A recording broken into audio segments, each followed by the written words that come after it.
大胖媳妇儿带着他加拿大的老母亲去体验了一下北京老胡同，结果被后海区人力车夫拉进了永久黑名单。到了后海，温迪见到了人力车，没见过呀，嗨起来了，要乘车。拉车师傅离远看，哎，一金发女郎远远走来，看着挺年轻的。温迪过去说：“我可以吗？”师傅是个老北京啊，上来吧您。温迪说：“那我可以带着我的儿子一起乘车吗？”师傅说：“行啊，上来吧。”温迪一回头，儿子过来，儿子就过来了。师傅大受震撼，这不行，这不成。温迪说：“你说的我可以带儿子，哎，儿子上来，儿子上来。”然后后海之行就开始了。师傅蹬了不到20分钟，蹬抽筋了，回头跟他娘俩说：“景基本就是这样，该看的都看了。”大胖姐说：“这个海我光看后边了，还没看前边呢。”师傅说：“这个海只有后边，没有前边。”温迪说：“为什么？”师傅说：“因为它叫后海，它叫后海。”温迪说：“那时间上还差12分钟呢。你告诉我，为什么在这个后海观光可以差时间？师傅说：“因为后海也叫什刹海，也叫什刹海。”然后师傅就开始解释说：“我吧，不是说不拉您，我是拉着你们娘俩，我蹬不起来，您知道吗？我这5点钟交车，我就是现在折返我都来不及了。我这不交车，人给我罚款。”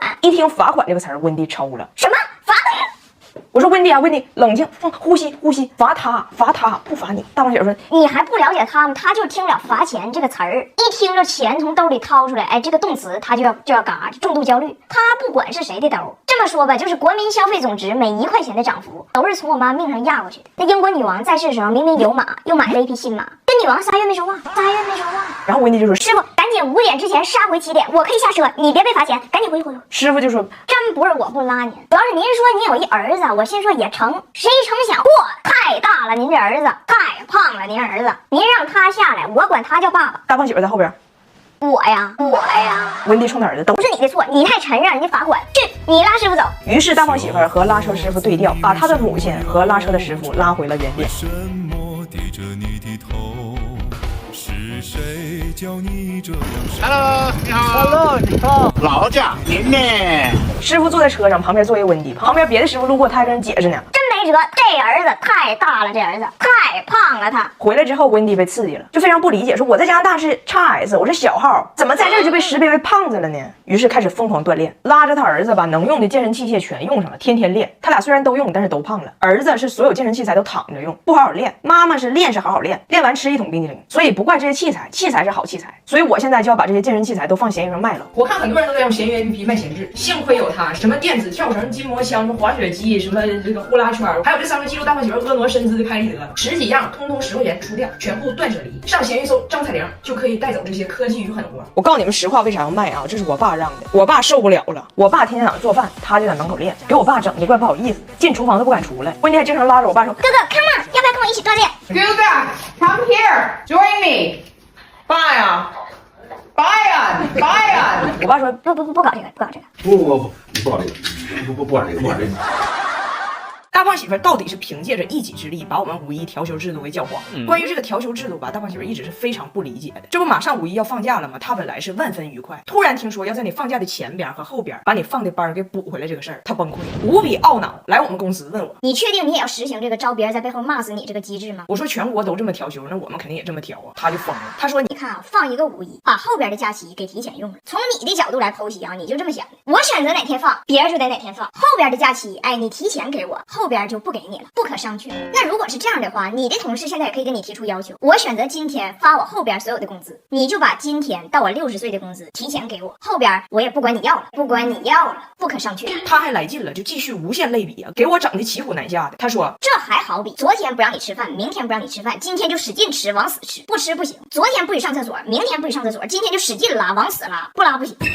吃拉，我没有也得拉，吃拉。”而且更离谱的是，所有的人，全国的人都今天拉，你上厕所排不上号，你说我换一天拉行不行？不行，憋着。 Yeah, but I want the salary from next month. It's all the same, you just take it over. 就拉屎。但是他其实很幸运，虽然28号他调休，但是调休那个日期呢赶上他没有课。我说那其实咱打铁姐弟那个账号挺长时间都没发大胖媳妇和拿铁的吃播了，咱就那天把他录了呗。然后大胖媳妇晚上来我们公司蹭饭，我不在，他就问我的同事们：“你们说实话，你们对调休到底怎么想？是否和我一样憎恨，只是不敢说？你们说实话。”我反正也不在，我同事就实话实说了，说谁喜欢调休啊？哪怕5·1不放那么多天都不想调休。大胖媳妇说：“那你就交给我，我一定给你们搅黄。”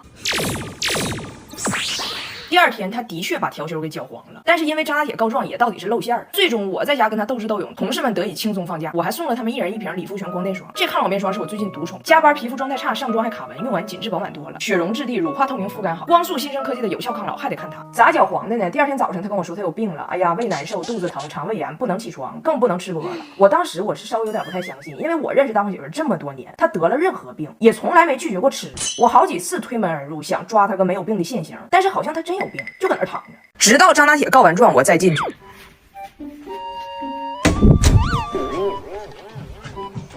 I feel a little better, but not great. 什么声？哦，我的肚子不舒服。哎，你嘎叽窝冒气呢，这面。我不知道，我问拿铁，他玩了。我也不知道，什么人在冒气呀？怎么个事儿？俺家咱的房间上火了。妈，那你有没有把火给灭呢？火可香了，发了有香火，有香火。当你过节回家，面对那些亲戚们让你闹心的行为，不知如何应对，大胖媳妇教你如何反击，出其不意，以暴制暴，制服他。就像大多数东北家人一样，我们家的饭局从回忆苦难到畅想未来，一样的故事，一样的嗑，至少3个小时。大胖媳妇尤其是听不懂啊，老睡着。她问我一般到什么情况算喝好啊？我说一般来讲3箱啤酒吧。于是。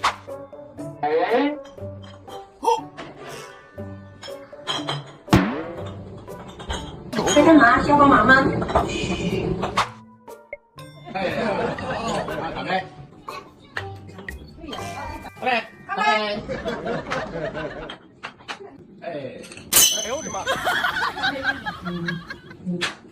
这米拿它干嘛呀？啥车真用，啥车真用。过节回家看老人，你拿点啥他都说你浪费钱。于是，你好，你好。不要不要不要，太费钱了。哎呀，你好，不要不要不要，这太费钱了。哎呀，你好，我点什么呢？不要不要不要，这太费钱了。不请。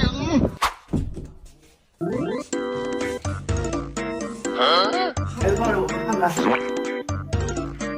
哎，在哪儿啊？孩子呢？不要，还费钱，还费钱。为什么？有没有个事？有没有个事？总有亲戚给出最热情的笑脸，放出最狠的问题。于是，哎呀妈，这小伙真带劲呢！一年挣多少钱呢？比我媳妇多。啊，你媳妇挣多少钱呢？哎呀，肯定比你多，肯定比你多。啊，总有亲戚见着你就一次又一次评价你的外貌缺陷。于是，你是不是又胖了，肚子又大了？你的头发有啥的？谁说我头发少了？这不都是吗？这可不可？第二天俺俩找我大舅赔罪，我大舅想不开，自己开车去西藏，只能找我舅妈了。舅妈，你别跟他一般见识，你看这是啥？昨天那老吹风机不行了，就把我大舅脑瓜都烫着了。这台康夫 F8高速吹风机能吹出堪比9级高速风，用高速代替高温烘干，还有5亿负离子。旧吹风机早该换了。别省了给头发的。我妈老说大胖媳妇穿的太邋遢，出去上大街上别人笑话。大胖媳妇说大街上的人跟我有什么关系？我妈不同意。次日清晨，我妈说要去菜市场买只小笨鸡儿，于